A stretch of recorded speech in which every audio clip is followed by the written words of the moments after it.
अब destiny guild का वो मेंबर्स बाकी सारे लोगों को कह देता है उनका फॉर्मेशन को तैयार करने के लिए। उसके बाद वो लोग अटैक करना स्टार्ट करेंगे इस लड़के के ऊपर। बाकी जितने सारे सपोर्टिव मेंबर्स थे डेस्टिनी गिल्ड के, वो सब के सब यहाँ पे फ्रंट लाइन में खड़े हुए मेंबर्स को एनहेंस करने लगते हैं। स्ट्रेंथ, मैजिक एंड एट्रीब्यूट्स को वो लोग बढ़ाते हैं। अब वो मेंबर भी यहाँ पे सोच रहा था कि उनका जो सपोर्टिंग ग्रुप है वो बहुत बढ़िया काम यहाँ पे कर रहा है, तो शायद से यही सपोर्टिंग चैट्स के हेल्प से वो लोग बहुत आसानी से इस लड़के के स्केलेटन वॉरियर्स को मार सकते हैं। यहाँ पे डेस्टिनी गिल्ड के जितने सारे मेंबर्स थे वो लोग एक्सट्रीमली एक्सपीरियंस थे एंड जानते थे कि कैसे एक दूसरे के साथ टीम वर्क में काम करना है। यहाँ पे इस लड़के को लग रहा था कि डेस्टिनी गिल्ड एक अनडिफीटेबल गिल्ड है। तभी यहाँ पे लिन बाकी जितने सारे नॉर्मल प्लेयर्स थे उन सबको पीछे हट जाने का ऑर्डर देता है। तभी लिन यहाँ पे खुद के सोल फ्लेम को एक्टिवेट कर लेता है। एक डेस्टिनी गिल्ड के मेंबर के ऊपर खुद के सोल फ्लेम से अटैक कर देता है। अब ये जो मेंबर था उसे बहुत ज्यादा दर्द हो रहा था इस सोल फ्लेम की वजह से। अब बाकी जितने सारे हीलर्स थे वो लोग उस बंदे को हील करने का पूरा कोशिश कर रहे थे। अब यहाँ पे मेंबर्स सोच रहे थे कि उनके हीलर्स ने यहाँ पे उस मेंबर को हील कर दिया होगा, बट डेस्टिनी गिल्ड के जो हीलर्स थे वो यहाँ पे समझ पाते कि ये जो बंदा है ये मारा जा चुका है। वो लोग भी यहाँ पे डर जाते हैं ये चीज को देख के। इवन जो डेस्टिनी गिल्ड का वो वाला मेंबर था वो भी यहाँ पे सोच रहा था कि कैसे इतने सारे हीलर्स के बावजूद कोई एक मेंबर यहाँ पे मारा जा सकता है। उसे भी यहाँ पे समझ आ रहा था कि शायद से यही एक पर्सन के वजह से ही आज पूरा का पूरा डेस्टिनी गिल्ड ही वाइप्ड आउट हो जाएगा। लेकिन यहाँ पे खुद के बाकी सारे स्केलेटन मेंबर्स को ऑर्डर करता है अटैक करने के लिए बाकी सबके ऊपर। अब डेस्टिनी गिल्ड का जो लीडर था वो यहाँ पे खुद के मेंबर्स को कहता है कि इनके इन सारे स्केलेटन सोल्जर्स के ऊपर ग्रुप में अटैक करने के लिए। यहाँ पे जो नाइट्स थे वो भी खुद के शील्ड को एक्टिवेट कर लेते हैं जिससे वो लोग फ्रंट लाइन का डैमेज को ले सके। बट लिन के स्केलेटन वॉरियर्स का स्ट्राइक इतना ज्यादा पावरफुल था कि वो सारे टैंक्स के लिए भी वो सारे अटैक्स को सहना बहुत ज्यादा मुश्किल हो जाता है। डेस्टिनी गिल्ड के वो जो लीडर था वो भी यहाँ पे सोचने लगता है कि किसी ना किसी को तो उस मेंबर को हेल्प करना चाहिए, बट उनका सपोर्ट एंड ब्लेसिंग्स कहाँ पे गया यहाँ पे। बट तभी हम लोग देख पाते हैं कि जो जो टैंक्स थे उन सबका शील्ड को ब्रेक करते हुए वो सारे स्केलेटन वॉरियर्स डेस्टिनी गिल्ड के बाकी इनर लाइन के मेंबर्स को मारने लगते हैं। एंड यहाँ पे लिन खुद के सोल फ्लेम अटैक को यूज करते हुए उन सबको मार डालता है। यहाँ पे डेस्टिनी गिल्ड के वो मेंबर को भी समझ में आ जाता है कि डेस्टिनी गिल्ड के लिए आज ये चीज एंड ये वॉर ओवर हो चुका है। वो लोग जीत नहीं सकते इस लड़के के साथ बिकॉज उनका फॉर्मेशन भी यहाँ पे टूट गया है। वो मेंबर यहाँ पे खुद के बाकी सारे सबऑर्डिनेट्स को कहते हैं इस जगह से भाग जाने के लिए बिकॉज वो लोग इस लड़के से एंड इसके स्केलेटन वॉरियर्स से जीत नहीं सकते। वो यहाँ पे बहुत ज्यादा डर गया था। बट लिन सारे के सारे डेस्टिनी गिल्ड के मेंबर्स को कह देते हैं कि भागने के लिए और कोई जगह बचा नहीं है, यहाँ पे वो सब आज मारे जाएंगे। लिन यहाँ पे खुद के कॉर्प्स एक्सप्लोजन अटैक को भी यूज करता है। लिन उन सारे डेड मेंबर्स के कॉर्प्स को ब्लास्ट करने लगता है। लिन यहाँ पे समझ पाता है कि उसका स्किल्स एनहांस होने की वजह से उसका ब्लास्ट रेडियस एंड इफेक्टिवनेस इस स्किल का बहुत ज्यादा बढ़ गया था। इसी वजह से लिन यहाँ पे और भी बहुत सारे अटैक्स को एक साथ डेल कर पा रहा है। यहाँ पे एक नाइट का हेल्थ सबसे ज्यादा बेस्ट रहता है बाकी सारे प्रोफेशन से, बट लिन खुद के क्रॉप्स एक्सप्लोजन अटैक के थ्रू वो सारे नाइट्स को भी एक एक झटके में मार रहा था।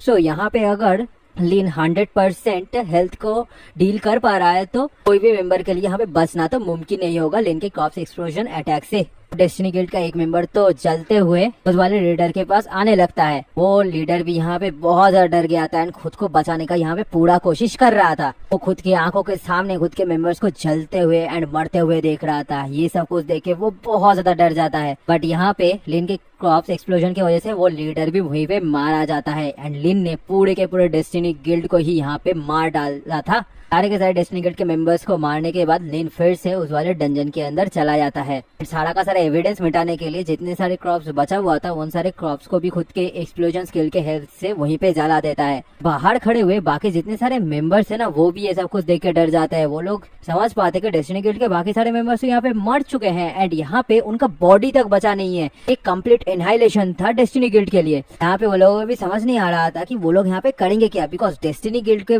अगर ये चीज के बारे में पता चला तो शायद से वो लोग उन सबको छोड़ेंगे नहीं जो यहाँ पे अभी के लिए मौजूद हैं। तभी यहाँ पे एक नॉर्मल प्लेयर बाकी सबको समझाता है कि डेस्टिनी गिल्ड का जो बिहेवियर है उसके मुताबिक तो यहाँ पे मौजूद जितने सारे प्लेयर्स थे उन सबको अगर डेस्टिनी गिल्ड पकड़ लेता है तो उनको ही यहाँ पे मार डालेगा। यहाँ पे शायद से उन सबको इस एरिया से बाहर निकल जाना चाहिए एंड यहाँ पे बाकी जितने सारे गिल्ड मेंबर्स थे वो लोग तो मारे जा चुके हैं। तो यहाँ पे अगर कोई भी मौजूद ना रहा तो शायद से इस वाले एरिया पे क्या इंसिडेंट हुआ ये सब कुछ के बारे में भी डेस्टिनी गिल्ड को पता नहीं चलेगा। अब आधे घंटे के बाद का सीन हमें दिखाया जाता है जहाँ पे डेस्टिनी गिल्ड का जो गिल्ड लीडर था वो उस डंजन के नाइटमेयर लेवल को क्लियर करके बाहर निकल आया था।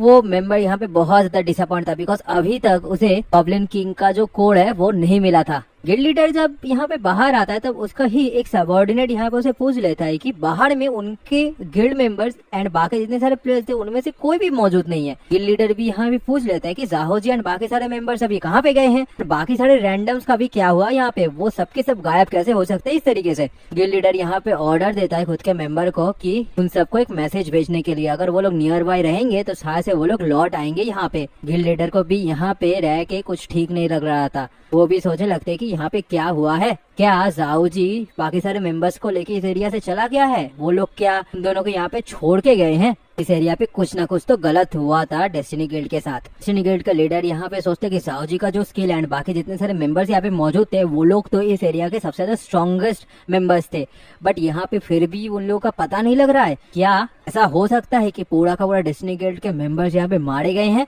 बट यहाँ पे अगर बैटल हुआ भी होगा तो यहाँ पे कोई भी एविडेंस क्यों नहीं है, ना यहाँ पे कोई डेड बॉडी है, ना यहाँ पे लड़ाई करने का कोई निशान है, यहाँ पे तो कुछ भी नहीं है। ये सब कुछ देखते हुए डेस्टिनी गिल्ड के मेंबर यहाँ पे डिसाइड करते हैं इस एरिया से निकल जाने का, बिकॉज ये एरिया उनके लिए अभी सेफ नहीं है। अब 1 घंटे बाद का सीन हमें दिखाया जाता है। यहाँ पे लिन डंजन के अंदर उन सारे के सारे मॉन्स्टर्स को मार के फिर से गॉब्लिन किंग को मार डालता है। उसे फिर से यहाँ पे बहुत सारे एक्सपीरियंस मिलता है इस गॉब्लिन किंग से। एंड यहाँ पे लिन को इस बार गॉब्लिन किंग का कोड नहीं मिलता।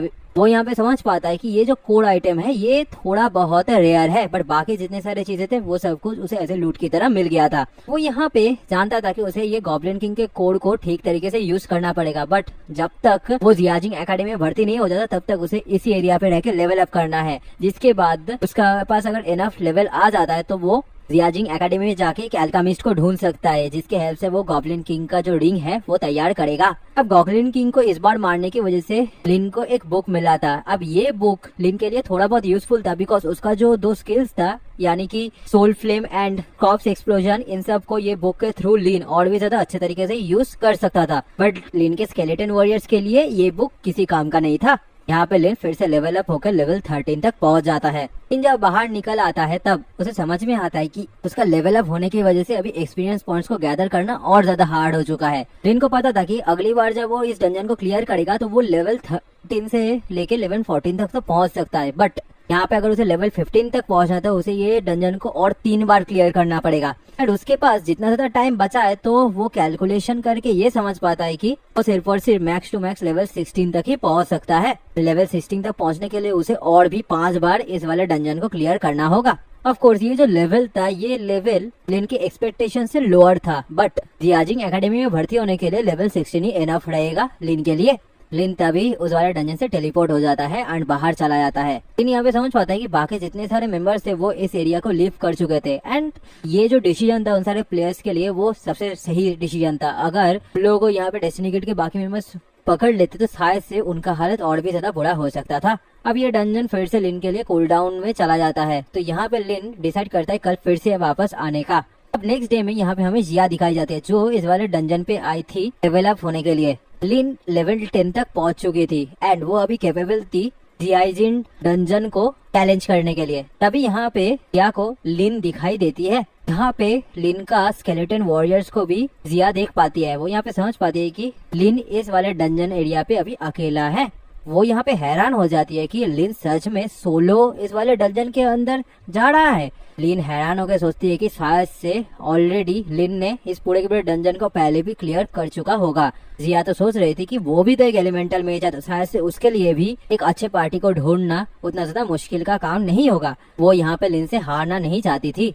45 मिनट्स लेटर हम लोग देख पाते हैं कि फिर से लेवल अप होने के बाद एंड मेडिटेशन से स्पिरिचुअल पॉइंट्स को फिर से गैदर कर लेने के बाद लिन अभी 72 स्केलेटन वॉरियर्स को सम्मन कर सकता था एंड उसका सिस्टम स्पेस भी अभी इंक्रीज होकर 100 तक पहुंच जाता है। लिन फिर से उस वाले गॉब्लिन किंग के पास आ जाता है। वो यहाँ पे उस गॉब्लिन किंग को ऑर्डर करता है कि अभी टाइम आ चुका है उसे जाग जाने का। इस वाले गॉब्लिन किंग को भी मार के उसे वही सेम आइटम से मिला था। लिन तो तभी उस गॉब्लिन किंग के साथ बातें करने लगता है। वो यहाँ पे उस गॉब्लिन किंग को ज्यादा ग्लूमी ना होने के लिए कहता है बिकॉज वो और कुछ बार उस गॉब्लिन किंग को सिर्फ और सिर्फ मारना चाहता है खुद के लेवल अप के लिए। एंड वैसे भी वो लोग तो मॉन्स्टर्स ही है ना, तो उन लोगों को साथ से गुस्सा नहीं होना चाहिए। वो लोग तो प्लेयर्स के लेवल अप के काम में ही आएंगे।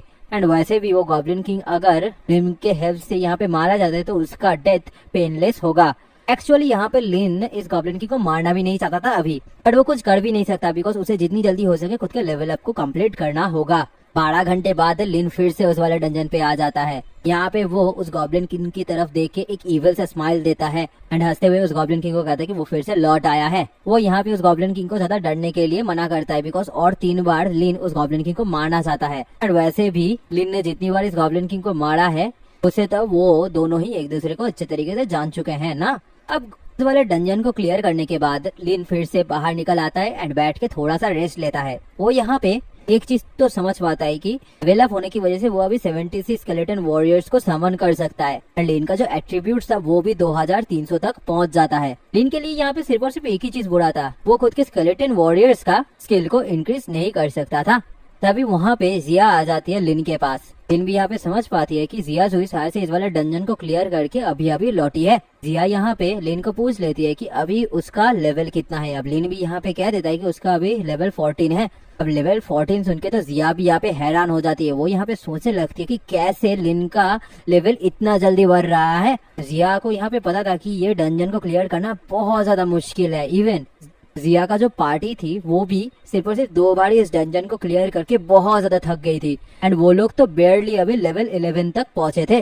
जिया भी यहाँ पे हैरान होकर लिन को पूछ लेती है कि इवन तो वो इस वाले डंजन को अकेले क्लियर कर सकता है बट इतनी जल्दी उसका लेवल अप होना ये तो इम्पॉसिबल है। जिया सोच रही थी कि बिगिनिंग लेवल डंजन पे लिन का उस टाइम पे लेवल था लेवल 7 एंड जिया का लेवल था लेवल 5 बट अभी लिन का लेवल 14 तक चला गया एंड जिया अब भी लेवल 10 पे अटकी हुई है। यहाँ पे तो जिया एंड लिन के बीच में जो लेवल अप का गैप है वो दिन ब दिन बढ़ता ही जा रहा है। जिया तो डिटरमाइन हो गई यहाँ पे लिन को कह देती है कि वो इस बार लिन से हार नहीं सकती। लिन भी यहाँ पे कहता है कि वो तो अभी अभी इस वाले डंजन से बाहर निकला है तो यहाँ पे अभी वो क्यों एक और पार्टी को ढूंढने के लिए चली गई है। तभी लिन को यहाँ पे समझ में आता है कि शायद से जिया के पास कोई एक ऐसा ट्रिक है जिस वजह से उसके ऊपर कूल डाउन इफेक्ट नहीं करता। अब 1 घंटे बाद जिया फिर से उस वाले डंजन को क्लियर करके आ जाती है। वो तो बहुत ज्यादा थकी हुई थी। जिया तभी फिर से एक और पार्टी को ढूंढने के लिए चली जाती है। वो यहाँ पे बाकी सबको कहते हैं कि लेवल 11 एलिमेंटल मेज अभी पार्टी ढूंढने के लिए आ रही है। जिया को समझ में आ गया था कि एक बार इस डंजन को क्लियर करके वो लेवल अप तो नहीं हो सकते तो उसे और भी जल्दी लेवल अप करना पड़ेगा। अब लिन यहाँ पे समझ पाती है कि ये लड़की बहुत ज्यादा कॉम्पिटेटिव है। उसके साथ बात करने का तो यहाँ पे लिन को एक मौका तक नहीं मिल रहा था अभी। तो यहाँ पे लिन जिया को पूछ भी नहीं पा रही थी कि कैसे उसके ऊपर कूल डाउन इफेक्ट नहीं हो रहा है। अब 1 घंटे बाद जिया फिर से वापस आ जाती है एंड वो अब और भी ज्यादा थकी हुई थी।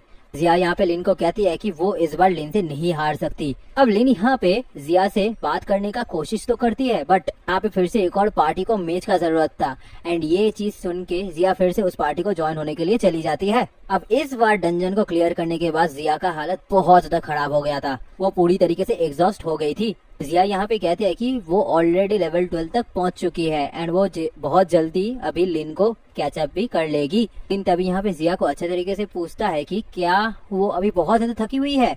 अब जिया भी यहाँ पे गुस्से में कहती है कि हाँ वो ऑफकोर्स बहुत ज्यादा थकी हुई है एंड अभी वो इस एरिया से हिलना भी नहीं चाहती। अब लिन यहाँ पे पूछ लेती है क्यों। जिया यहाँ पे गुस्से में लिन को कहती है कि उसका अब भी हिम्मत हुआ ये क्वेश्चन को पूछने का। इतने सालों तक जिया लिन के वजह से ओवरशैडोड हुई थी। हमेशा लिन यहाँ पे पहला प्लेस हासिल करता था बट इस बार जिया पूरा कोशिश कर रही है लिन को सरपास करने का। अब लिन भी यहाँ पे समझ पाता है कि सिर्फ इतना सा सिली रीजन की वजह से ही जिया यहाँ पे इतना ज्यादा मेहनत कर रही है। लिन यहाँ पे सोचता है कि अगर ऐसा ही बात था तो शायद से इससे पहले जितने सारे कॉम्पिटिशन हुआ है उन सब में वो जिया को ही फर्स्ट प्लेस दे देता। लिन को तो फर्स्ट प्लेस का कोई जरूरत ही नहीं था। अब जिया तभी यहाँ पे थोड़ा सा रेस्ट लेते हुए कहती है कि ऑफ कोर्स यही ओनली रीजन नहीं है। उसके साथ साथ जिया जियाजिंग एकेडमी में भी जाना चाहती है एंड उस एकेडमी में ज्वाइन होने के लिए जिया को और ज्यादा स्ट्रांग होना पड़ेगा। लिन भी यहाँ पे समझ जाता है कि जियाजिंग एकेडमी में जाने के लिए किसी को एटलीस्ट लेवल 15 तक तो पहुंचना ही पड़ेगा एंड उसके सेफ्टी को इंश्योर करने के लिए वो लेवल 16 तक भी जा सकता है बट जिया के लिए लेवल 15 तक पहुंचना वो भी इस स्पीड में बहुत ज्यादा डिफिकल्ट हो जाएगा। लिन यहाँ पे जिया को कहता है कि यहाँ पे जिया को शायद से नाइटमेयर लेवल डंजन को क्लियर करना है जिससे वो और भी ज्यादा फास्टली लेवल अप हो पाएगी। जिया तो यहाँ पे कहती है कि क्या लिन पागल हो चुका है। एक नाइटमेयर डंजन को क्लियर करने के लिए एक एलिट पार्टी का जरूरत है एंड एक एलिट पार्टी में ज्वाइन होने के लिए at least level 15 and level 16 match तो होना ही पड़ेगा एंड यहाँ पे जिया सिर्फ और सिर्फ एक लेवल 12 मैच थी। तो कोई भी प्रोफेशनल पार्टी मेंबर्स तो यहाँ पे जिया को खुद के पार्टी में नहीं लेगी। जिया को भी यहाँ पे पता था कि वो इतना ज्यादा मेहनत इसीलिए कर रही थी बिकॉज वो नाइटमेयर लेवल डंजन पे तो नहीं जा सकती है, इसी वजह से उसे नॉर्मल लेवल डंजन पे जाके मॉन्स्टर्स को मारना पड़ रहा है। बट इसी वजह से जिया का जो लेवल अप का स्पीड है वो भी बहुत ज्यादा कम है। बट इसी स्पीड से अगर जिया चलती रही तो शायद से वो लेवल 14 तक तो पहुंच जाएगी, बट और ज्यादा मेहनत करने के बाद शायद से वो लेवल 15 तक भी पहुंच सकती है। ये काम इम्पॉसिबल तो नहीं है जिया के लिए। तभी यहाँ पे लिन जिया को सीरियसली पूछ लेता है कि वो कैसे इस डंजन के कूलडाउन इफेक्ट को हटा रही है खुद के ऊपर से। अब यहाँ पे जब लिन जिया को ये बात पूछती है तब जिया को भी यहाँ पे समझ में आ जाता है कि लिन को भी इस वर्ल्ड के बारे में कुछ कुछ चीजें नहीं पता है। जिया भी यहाँ पे एक मौका पा लेती है एंड लिन को कहती है कि अगर वो यहाँ पे जिया को प्लीज कहती है तभी जिया इस बारे में लिन को बताएगी। लिन तो यहाँ पे ये चीज सुन के थोड़ा सा अनोइंग फील करने लगता है। जिया तभी लिन को इडियट कहती है एंड उसे कहते हैं कि उसे शायद से सिचुएशन के लिए प्ले भी करना नहीं आता। यहाँ पे जिया को ऐसा लगता था कि कोई एक मेज का जो थॉट्स है वो सबसे ज्यादा ब्राइटेस्ट थॉट्स है इस वर्ल्ड के लिए, बट लिन एक मेज होने के बावजूद भी बहुत ज्यादा बेवकूफ एक प्लेयर है। तभी जिया यहाँ पे लिन को दिखा देती है उस कूलडाउन आइटम को। यही वो आइटम है जिसके हेल्प से जिया डंजन के कूलडाउन को रीसेट कर पा रही है।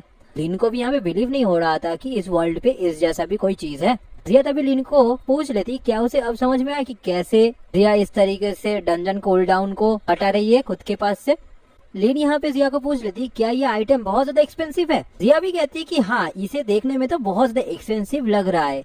एंड उसके साथ साथ जिया का फादर ने जब इस आइटम को जिया को दिया था तब वो भी बहुत ज्यादा दुखी एंड परेशान लग रही थी इस आइटम को देने के लिए। तो ऐसा ही है कि ये आइटम बहुत ज्यादा एक्सपेंसिव है। जिया भी तभी सोच रही थी कि शायद से जिया भी इस टैलिस्मैन को ठीक तरीके से अभी यूज नहीं कर पाएगी। जिया को तो बहुत ज्यादा सिर में दर्द हो रहा था ये सब कुछ सोच के, बिकॉज जिया को पता था कि उसे 7 टेंसेस को इस टैलिस्मैन का 2 दिन के अंदर खत्म करना होगा। एंड उसके साथ साथ यहाँ पे जिया का भी कूल डाउन है, तो यहाँ पे जिया को टोटल ऑफ 9 बार ये डंजन को क्लियर करना होगा। उसके बाद ही जिया शायद से लेवल 15 तक पहुंच सकती है। बट जिया यहाँ पे बहुत ज्यादा थकी हुई थी। यहाँ पे जिया तो बहुत ज्यादा परेशान थी ये सब कुछ को सोच के। लिन यहाँ पे कुछ सोच रहा था। लिन यहाँ पे फिर जिया को कहता है कि शायद से इस काम में लिन जिया का हेल्प कर सकता है। यहाँ पे लिन जिया को हेल्प करेगा लेवल 15 तक पहुँचने के लिए। एंड इस डंजन के अंदर जाके जिया को भी कुछ करने का जरूरत ही नहीं पड़ेगा। तभी जिया भी यहाँ पे सोचती है कि वो कैसे भूल सकती है ये जो लड़का है इसने इस डंजन को सोलो क्लियर किया है। एंड उसके ऊपर से अगर इस डंजन के अंदर सिर्फ जिया एंड लिन दोनों जाते हैं तो यहाँ पे उन दोनों को और भी ज्यादा एक्सपीरियंस पॉइंट मिलेगा।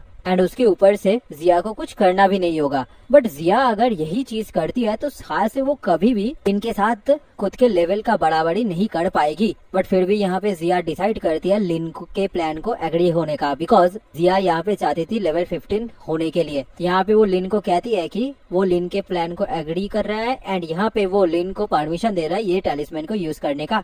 एंड इस टैलिस्मैन का जो कूल डाउन इफेक्ट है वो भी वो दोनों शेयर करेंगे। जिया को यहाँ पे पता था कि वो अगर लिन को इस पॉइंट ऑफ टाइम पे फॉलो नहीं करेगी तो वो कभी भी फ्यूचर में लिन को कैचअप नहीं कर पाएगी। इसी वजह से वो इस बार लिन के साथ काम करना चाहती है। लिन तभी यहाँ पे जिया को कहता है कि उसको अभी यहाँ पे रेस्ट लेना चाहिए। 2 घंटे बाद वो खुद के जर्नी को स्टार्ट करेंगे डंजन के अंदर। जिया भी यहाँ पे थकी हुई थी, वो तभी लिन के प्लान में अग्री हो जाती है, थोड़ा सा रेस्ट लेने लग जाती है। अब लिन भी यहाँ पे बैठे बैठे खुद के स्पिरिट एनर्जी को रिकवर कर रहा था। 2 घंटे बाद लिन यहाँ पे जिया को जगा लेता है। जिया भी यहाँ पे कहती है कि 2 घंटे इतने जल्दी बीत गया है, बट अभी उन दोनों को इस डंजन के अंदर जाना होगा। अभी जिया यहाँ पे खुद का टैलिस्मैन को क्लिक करता है एंड जो कूल डाउन इफेक्ट था वो यहाँ पे उन दोनों के लिए घट जाता है। बट तभी यहाँ पे लिन नाइटमेयर लेवल को सिलेक्ट करता है इस डंजन का। जिया भी यहाँ पे सोच में पड़ जाती है कि सच में लिन ने यहाँ पे नाइटमेयर लेवल को चूज किया है डंजन में जाने के लिए। जब जिया खुद के आसपास का मॉन्स्टर्स का लेवल को देखती है तो वो समझ पाती है कि यहाँ का मॉन्स्टर्स का लेवल्स एंड एट्रीब्यूट्स बहुत ज्यादा है। वो यहाँ पे समझ पाती है कि सच में लिन ने यहाँ पे नाइटमेयर लेवल को सिलेक्ट किया है। वो यहाँ पे थोड़ा सा घबराते हुए लिन को पूछ लेती है क्या वो सच में नाइटमेयर लेवल को सिलेक्ट किया है, क्या उसने गलती से तो ये लेवल पे नहीं आ गया है। जिया यहाँ पे गुस्से में लिन को कहती है कि क्या वो पागल हो चुका है, अगर वो लोग इस सर्कल के बाहर निकलेंगे तो उन मॉन्स्टर के हाथों वो दोनों ही मारे जाएंगे। बट लिन तो यहाँ पे कॉन्फिडेंटली जिया को कहता है उसके साथ चलने के लिए। जिया भी यहाँ पे डरते हुए लिन के पास आ जाती है। वो यहाँ पे सोच रही थी कि अगर वो इस पॉइंट ऑफ टाइम पे इस एरिया से भाग जाएगी तो शायद से लिन बाद वाले टाइम पे उसका मजाक उड़ाएगा, तो वो यहाँ पे लिन के साथ स्टे करने का डिसीजन लेती है। अब लिन यहाँ पे खुद के स्केलेटन वॉरियर्स को उन सारे मॉन्स्टर्स को मारने के लिए भेज दिया था एंड वो यहाँ पे जिया को कहती है बहुत जल्दी इस एरिया से चलने के लिए। जिया भी यहाँ पे लिन के स्पीड को मैच करते हुए लिन के साथ ही भाग रही थी। वो यहाँ पे देख पाती है कि ये सारे के स्केलेटन मॉन्स्टर्स डायरेक्टली उन सारे मॉन्स्टर्स के ऊपर अटैक नहीं कर रहे हैं, बल्कि वो मॉन्स्टर्स यहाँ पे लिन के स्केलेटन वॉरियर्स को पीछा कर रहे हैं। एंड उसके भी ऊपर से ये मॉन्स्टर्स जब स्केलेटन वॉरियर्स को मारते हैं फिर भी वो स्केलेटन वॉरियर्स कोई भी डैमेज डील नहीं कर रहा है। यहाँ पे जिया को भी समझ नहीं आ रहा था कि लिन असलियत पे करना क्या चाहता है इस डंजन में।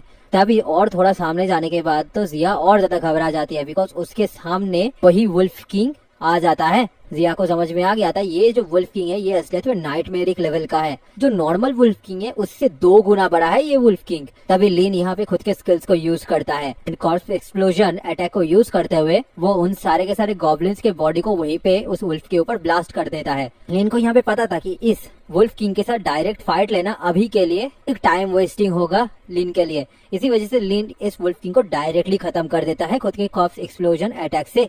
लिन को पता था कि खुद के कॉर्प्स एक्सप्लोजन स्किल को यूज करते वो खुद का बहुत ज्यादा टाइम को यहाँ पे सेव कर सकता है। अब जिया भी यहाँ पे ये देख के बहुत ज्यादा हैरान हो जाती है। वो समझ पाती कि उसके पास अपने आप एक्सपीरियंस आ रहा है, उसे तो यहाँ पे कुछ करने का जरूरत ही नहीं पड़ा। जिया यहाँ पे लिन को पूछ लेती है कि इस तरीके से भी क्या कोई नाइटमेयर लेवल के डंजन को क्लियर कर सकता है। जिया तो यहाँ पे बहुत ज्यादा हैरान थी। वो यहाँ पे लिन को पूछ रही थी कि इसी तरीके से इतना ज्यादा इजीली एक नाइटमेयर लेवल में वुल्फ किंग को मारा जा सकता है, वो तो ऐसे ही मर गया।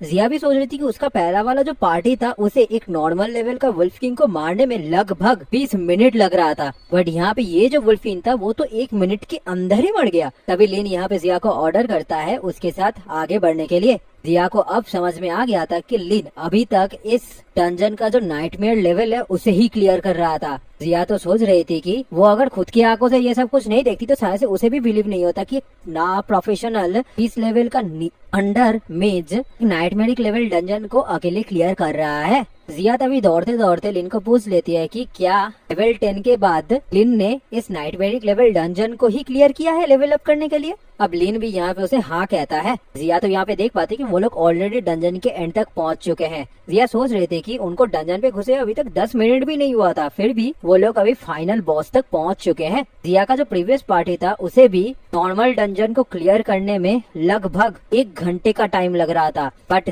लिन के हेल्प से जिया कुछ मिनट के अंदर ही इस डंजन के एंड तक पहुँच पाई है। अभी जिया देख पाती है कि लिन के एक ही हिट से वो फाइनल बॉस भी मारा जाता है।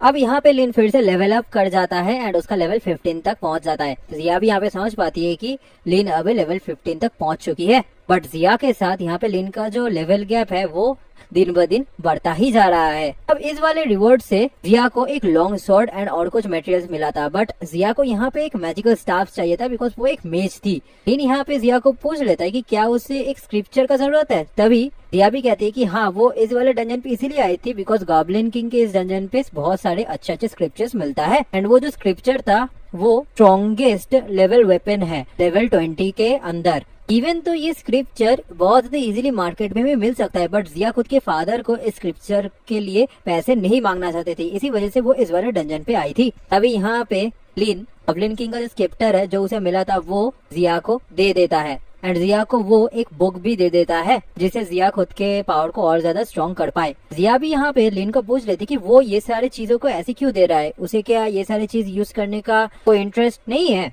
अब लिन भी कहती कि उसके पास ऑलरेडी ये सारी चीजें हैं, उसके ऊपर से लिन स्क्रिप्चर्स को यूज करना पसंद नहीं करता। जिया भी यहाँ पे सोच रही थी कि इस पूरे के पूरे फाइट के दौरान लिन ने कभी भी इस बुक को यूज नहीं किया था, तो शायद से लिन के लिए ये बुक भी बहुत ज्यादा इनसिग्निफिकेंट चीज है। लिन जब इस वाले गॉब्लिन किंग के डेड बॉडी को देखता है तो वो समझ पाता है कि ये सारे मॉन्स्टर्स के कॉर्प्सेस को एक साथ गैदर करके गॉब्लिन किंग के ऊपर ब्लास्ट करना ही सबसे ज्यादा फास्टेस्ट एंड एफिशिएंट वे है। इसी वजह से लिन इतना ज्यादा इजीली ये गॉब्लिन किंग को मार पाया है। तभी यहाँ पे लिन गॉब्लिन किंग के बॉडी को सॉरी कहता है एंड वो कहता है कि उसे और 5 बार उसे मारना पड़ेगा। जिया यहाँ पे लिन को पूछ लेती है कि वो इस तरीके से इस डेड बॉडी के साथ क्यों बात कर रहा है। अगर यहाँ पे लिन इस बॉडी को कुछ कहने का कोशिश भी करेगा तो ऐसा तो नहीं है ना कि उसके लैंग्वेज को ये गॉब्लिन किंग समझ पाएगा। अब लिन भी यहाँ पे कह देती है कि इम्पोर्टेंट नहीं है कि ये गॉब्लिन किंग उसके लैंग्वेज को समझ पा रहा है या नहीं, यहाँ पे लिन का मन हुआ इसी वजह से उसने ये बात किया है। जिया भी हमें सोच रही थी कि कौन ऐसा पर्सन होगा जो एक बॉस के डेड बॉडी को सॉरी कहेगा। ये बॉस तो ह्यूमन के लेवल अप के लिए ही तैयार किया गया है ना,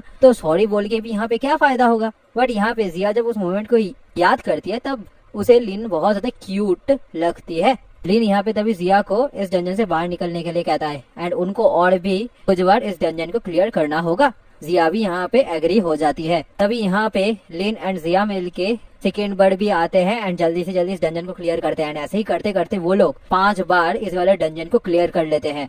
अब जिया यहाँ पे बहुत ज्यादा खुश होती हुई लिन को कहती है कि उनके पास 1.5 आवर अभी बचा हुआ है, तो बिग एग्जाम स्टार्ट होने से पहले वो लोग और 2 बार ये डंजन को क्लियर कर सकते हैं। जिया को पता था कि अगर वो लेवल 15 तक पहुंच जाती है तो उस एग्जाम को पास करना उसके लिए भी ज्यादा मुश्किल का काम नहीं होगा। जिया तभी यहाँ पे लिन को पूछ लेती है कि क्या वो फिर से लेवल अप यहाँ पे होगा।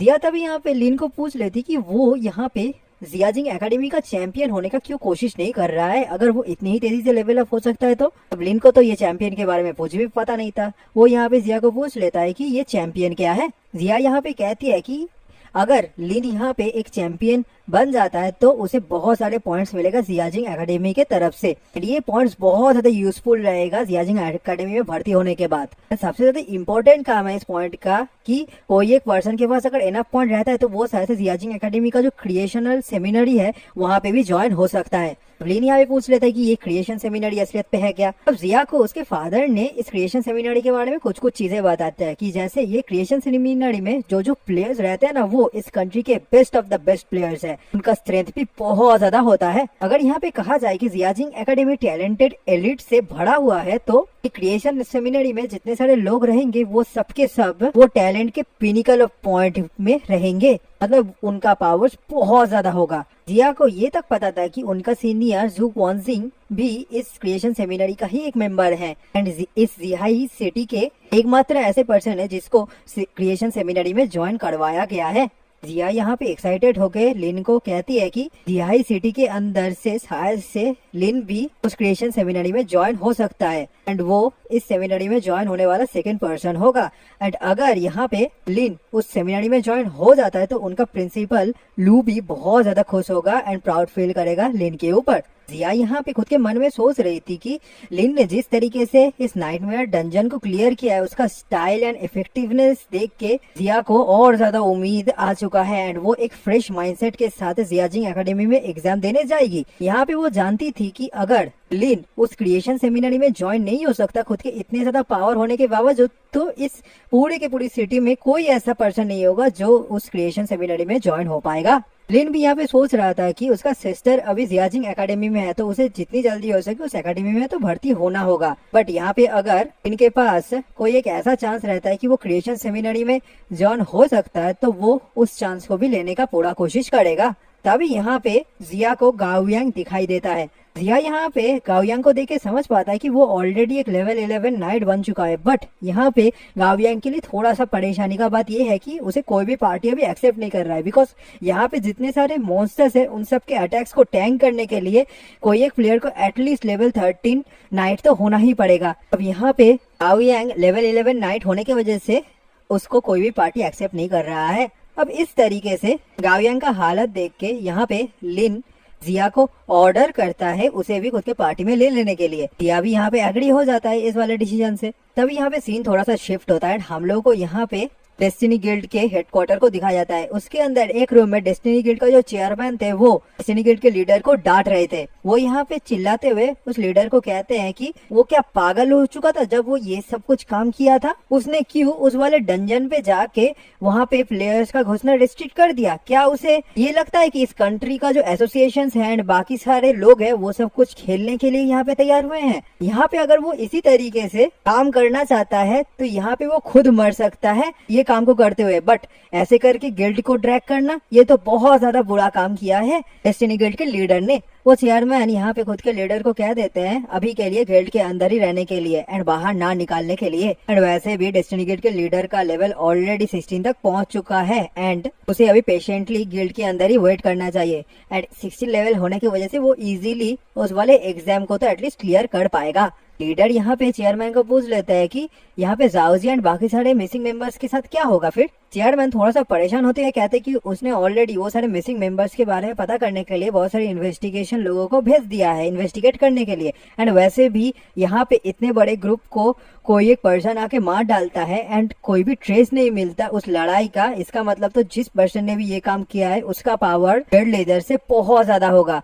तो यहाँ पे गिल्ड लीडर इस बारे में कुछ नहीं कर सकता अभी के लिए। बट यहाँ पे अगर डेस्टिनी गिल्ड के एगेंस्ट में कोई खड़ा रहने का हिम्मत कर रहा है तो डेस्टिनी गिल्ड भी उसे मुंह तोड़ जवाब देगा अगर उनको पता चलता है कि ये सब काम किसने किया है। तो अब गाओयांग के पास यहाँ पे लिन एंड जिया दोनों ही आ जाते हैं। गाओयांग जब इन दोनों को एक साथ देखता है तो वो उन दोनों को मजाक उड़ाने लगता है। जिया तो ये सब कुछ सुन के बहुत ज्यादा गुस्सा हो जाती है। गाओयांग को कहती है कि अगर वो चुप नहीं हुआ तो यहाँ पे वो बहुत मार खाएगा जिया के हाथों से।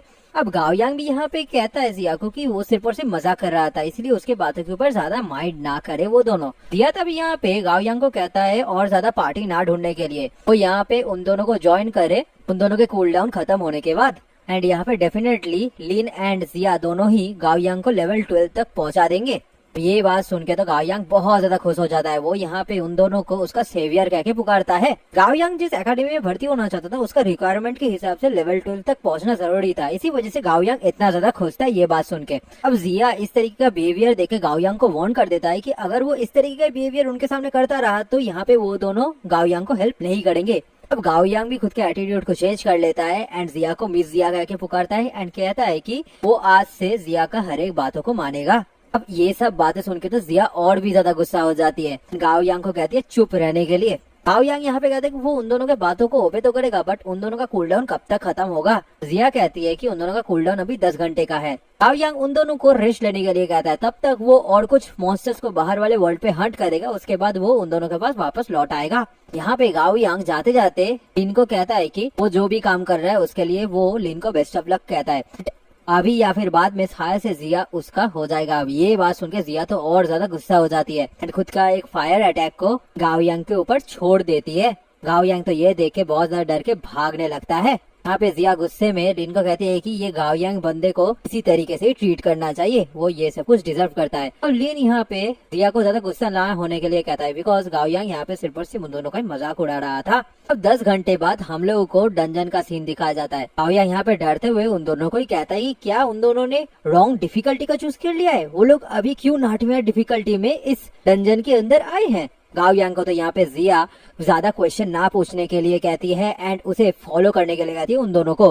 गाओयांग तो यहाँ पे बहुत ज्यादा डरा हुआ था। जिया भी गाओयांग का ये बिहेवियर देख के खुश हो जाती है बिकॉज यहाँ पे वही एक ऐसा प्लेयर नहीं थी जिसको पहली बार नाइट में डिफिकल्टी के आने के बाद इस तरीके का डर लग रहा था। अब गाओयांग यहाँ पे जिया के बहुत ज्यादा पास में खड़ा रहता है। जिया भी यहाँ पे पूछ लेती है गाओयांग को कि वो इस तरीके से जिया के पास पास क्यों चल रही है। गाओयांग तो डरते हुए कहता है कि ये असलियत पे नाइट में डिफिकल्टी एंड यहाँ पे अगर गाओयांग को थोड़ा सा स्क्रैच भी लगता है तो वो यहाँ पे जरूर से मारा जाएगा। तभी यहाँ पे जिया गुस्से में गाओयांग को कहते हैं कि वो तो एक नाइट है ना तो उसे इतना ज्यादा डरना नहीं चाहिए। तभी हम लोग लिन को देख पाते जो फिर से एक मॉन्स्टर के ऊपर खुद कॉर्प्स एक्सप्लोजन स्किल को यूज करता है एंड बहुत ज्यादा इजीली उस बॉस मॉन्स्टर को मार डालता है। गाओयांग भी यहाँ पे हैरान होके जिया को पूछ लेता है कि क्या ये सच में नाइट में डिफिकल्टी का बॉस मॉन्स्टर है, ये बॉस मॉन्स्टर इतना जल्दी कैसे डिफीट हो गया। इस बॉस मॉन्स्टर को मारने के लिए तो एक 10 प्लेयर पार्टी को भी बहुत ज्यादा डिफिकल्टी का सामना करना पड़ता है। अब जिया यहाँ पे गाओयांग को इतना ज्यादा सरप्राइज ना होने के लिए कहती है।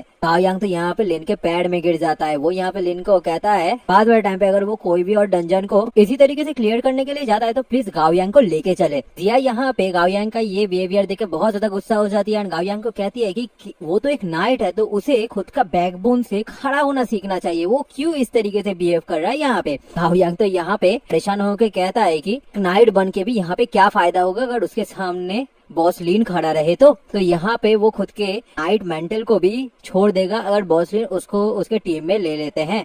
लिन भी यहाँ पे थोड़ा सा परेशान हो जाता है ये सब कुछ को देखे। वो यहाँ पे गाओ यांग को प्रॉमिस कर देता है कि फ्यूचर वाले टाइम पे वो जरूर से गाओ यांग को खुद के साथ लेके आएगा, बट अभी के लिए उसे लिन का पैर छोड़ना होगा। लिन यहाँ पे सोच रहा था कि एक और बार इस डंजन को क्लियर करने के बाद वो लेवल 16 तक पहुंच जाएगा एंड उसके ऊपर से जिया भी लेवल 15 एंड गाओ यांग भी लेवल 12 तक पहुंच जाएगा। गाओ यांग तो यहाँ पे बहुत ज्यादा खुश हो जाता है, खुश हो जाता है ये सब कुछ सुन के। लिन भी यहाँ पे समझ पाता है कि इस बार डंजन को क्लियर करने के बाद उसे डायरेक्टली एग्जामिनेशन हॉल की तरफ ही जाना होगा। तो उसका मेन टास्क रहेगा उस एग्जाम को कंप्लीट करना। अभी हमें शहर के बाहर जो वॉल था उसके ऊपर बहुत सारे टीचर्स को दिखाया जाता है जो खुद के स्टूडेंट्स को वेट कर रहे थे लौटने का। यहाँ पे प्रिंसिपल लू के साथ और भी बहुत सारे एकेडमी के टीचर्स मौजूद थे। उनके ये अंदर एक टीचर प्रिंसिपल लू को पूछ लेता है कि कल ही तो एग्जाम का डे है ना, तो यहाँ पे जो स्टूडेंट्स वापस आएंगे वो कैसा परफॉर्म करेंगे इस एग्जाम में, ये आज का उनका लेवल अप प्रोग्रेस देख के ही समझ आएगा। तभी यहाँ पे एक और टीचर लू को पूछ लेते हैं कि हम लोगों के एकेडमी का 2 स्टूडेंट्स इस बार जियाजिंग एकेडमी में जाने का एम कर चुके हैं, क्या ये बात सच है? एंड वो दोनों ही इस बार इस एकेडमी के जीनियसेस हैं। प्रिंसिपल लू भी यहाँ पे कहते हैं कि हाँ, यहाँ पे लिन एंड जिया दोनों ही जियाजिंग एकेडमी में जाना चाहते थे।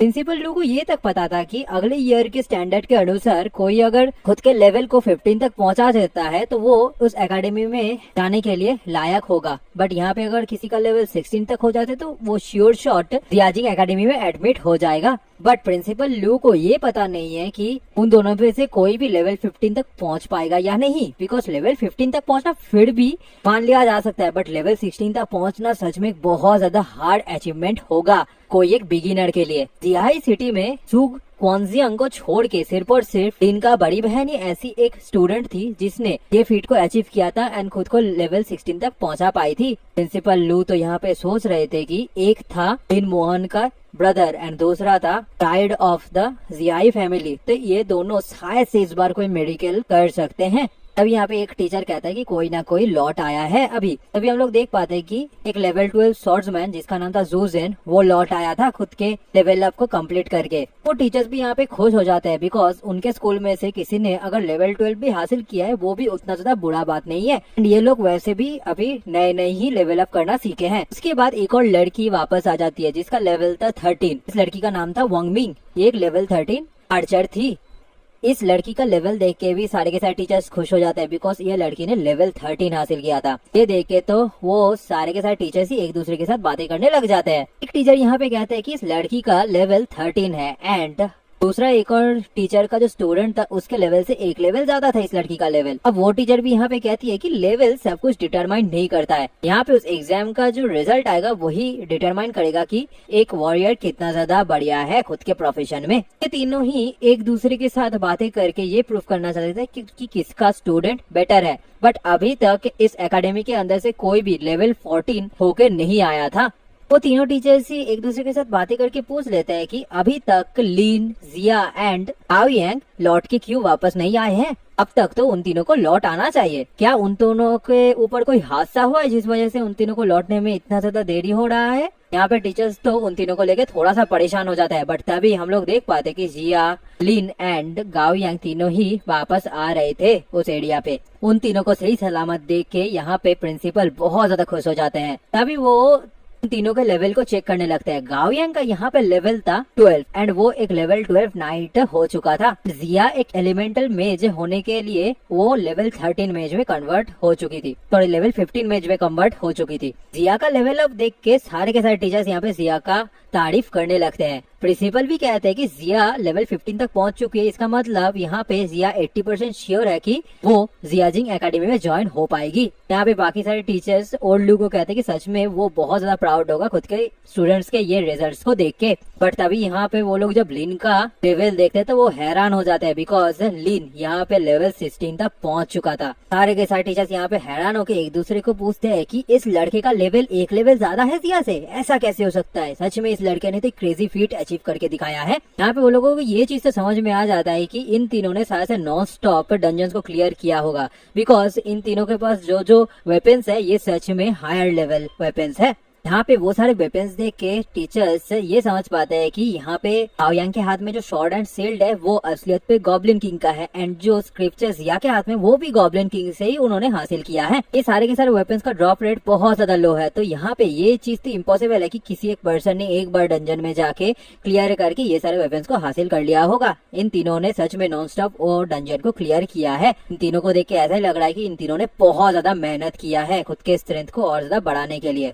प्रिंसिपल लू यहाँ पे उन तीनों को थोड़ा बहुत रेस्ट लेने के लिए कहते हैं बस में जाके बैठ के। आगे जितने सारे स्टूडेंट्स है वो अगर लौट आएंगे तो वो उन तीनों को भी स्कूल में वापस भेज देगा। यहाँ पे प्रिंसिपल लू तो बहुत ज्यादा खुश थे खुद का इतना ज्यादा सक्सेस देख के। प्रिंसिपल लू यहाँ पे खुद के हर एक स्टूडेंट्स को कहते हैं रेस्ट लेने के लिए अच्छे तरीके से, बिकॉज कल वो लोग स्कूल में वापस लौट के ही डायरेक्ट एग्जामिनेशन हॉल पे चले जाएंगे। दिन भी बस पे बैठे सोच रहा था कि वो ऑलरेडी लेवल 16 तक पहुंच चुका है, एंड वो इतना तो कॉन्फिडेंट है कि वो जियाजिंग एकेडमी में लेवल 16 होने के बाद ही इजीली घुस पाएगा। अभी अगर वो थोड़ा बहुत और सोच रहा है तो उसे शायद इस एग्जाम में फर्स्ट प्लेस हासिल करना चाहिए, जिसके बाद वो क्रिएशन कैंप में जाने का पूरा कोशिश करेगा। अभी हमें यहाँ पे नेक्स्ट डे दिखाया जाता है। लिन यहाँ पे बहुत ज्यादा खुश था बिकॉज उसका जो स्पिरिट पॉइंट था वो फुल्ली रिकवर हो गया था, एंड उसके भी ऊपर से वो अभी 100 स्केलेटन्स को स्पॉन कर सकता था, एंड उन सारे के सारे स्केलेटन्स का जो एट्रीब्यूट्स था वो भी 2500 तक पहुंच चुका था। आज लिन सच में एक पीक कंडीशन में था। सुबह ही यहाँ पे लिन के साथ गाओयांग का मुलाकात हो जाता है। जिया भी यहाँ पे खुद के दोस्तों के साथ बातें कर रही थी। जिया तभी लिन को देख के उसके पास आ जाती है एंड लिन को पूछती है कि क्या वो सच में बहुत ज्यादा कॉन्फिडेंट है। अब लिन भी यहाँ पे हाँ कहती है जिया को। तभी जिया यहाँ पे लिन को कहता है कि अगर वो इतना ही कॉन्फिडेंट है तो यहाँ पे उन दोनों का मुलाकात इसके बाद शायद से जियाजिंग एकेडमी में ही होगा। अब यहाँ पे जितने सारे स्टूडेंट्स मौजूद थे उन सबके हाथों में एक टेलीपोर्टेशन स्टोन दिया जाता है। यहाँ पे उन सारे स्टूडेंट्स को आइदर स्टोन को तोड़ना है या फिर इसके अंदर खुद का स्पिरिट को अप्लाई करना है, जिसके बाद वो लोग एग्जामिनेशन हॉल में टेलीपोर्ट हो जाएंगे। प्रिंसिपल तो यहाँ पे सबको ये कह देते हैं कि यहाँ पे उन लोगों को जितना बढ़िया उतना बढ़िया तरीके से ये एग्जाम को देना होगा, बट यहाँ पे इस एग्जाम के दौरान भी उनका लाइफ ही सबसे ज्यादा प्रायोरिटी में रहना चाहिए उनके लिए। यहाँ पे अगर कोई भी खतरा होता है तो उन्हें वो खतरों में नहीं पड़ना चाहिए। यही कहते हुए वो उन सारे स्टूडेंट्स को परमिशन दे देता है एग्जामिनेशन साइट में टेलीपोर्ट हो जाने का। लिन जब खुद के आसपास में देखता है तो वो समझ पाता है कि एग्जाम देने के लिए यहाँ पे लगभग 10,000 स्टूडेंट्स आए हुए थे। अभी लिन यहाँ पे टेलीपोर्ट हो जाता है ट्रेल टावर पे। यहाँ पे ये ट्रेल टावर उन सारे के सारे स्टूडेंट्स को इस वाले एग्जामिनेशन का रूल्स समझा देता है। वो यहाँ पे ध्यान से उन सारे स्टूडेंट्स को ये सारे रूल्स को सुनने के लिए कहता है। सबसे पहला है कोई भी क्वेश्चन वो स्टूडेंट्स नहीं पूछ सकते, कोई भी बातें वो लोग नहीं कर सकते, एंड अगर कोई भी इस एग्जाम में फेल हो जाता है तो उसे डायरेक्टली इस एग्जाम से बाहर निकाल दिया जाएगा। यहाँ पे अगर कोई भी स्टूडेंट इन सारे रूल्स को फॉलो नहीं करते तो उन सारे स्टूडेंट्स का डायरेक्ट डिस्क्वालिफिकेशन होगा। तभी यहाँ पे एक स्टूडेंट पूछ लेते हैं कोई भी क्वेश्चन अलाउड नहीं है, तो यहाँ पे अगर उनको कुछ भी चीज समझ नहीं आता तो वो लोग क्या करेंगे। तो वो दोनों जब यहाँ पे बात करते हैं तभी वो टावर यहाँ पे उन दोनों को कहता है कि उन्होंने रूल्स का वायलेशन किया है, तो यहाँ पे वो दोनों ही डिस्क्वालीफाई हो जाते हैं। अब ये चीज देख के तो यहाँ पे आयांग समझ जाता है कि उसे बात नहीं करना है। वो खुद के मुंह के ऊपर खुद के हाथों को रख लेता है। टिन भी यहाँ पे समझ पाया था कि गाओयांग इवन तो बेवकूफ दिख रहा है बट फिर भी वो ये सारे रूल्स को यहाँ पे समझ गया है। यहाँ पे जो भी स्टेट ट्रायल्स को कंट्रोल कर रहे थे वो यहाँ पे अनाउंस कर देते हैं कि सारे के सारे स्टूडेंट्स को उनके प्रोफेशन के अनुसार एक एक ट्रेल दिया जाएगा। यहाँ पे मेनली बैटल टेस्ट ही होगा। जो सपोर्ट टाइप्स है उन सबको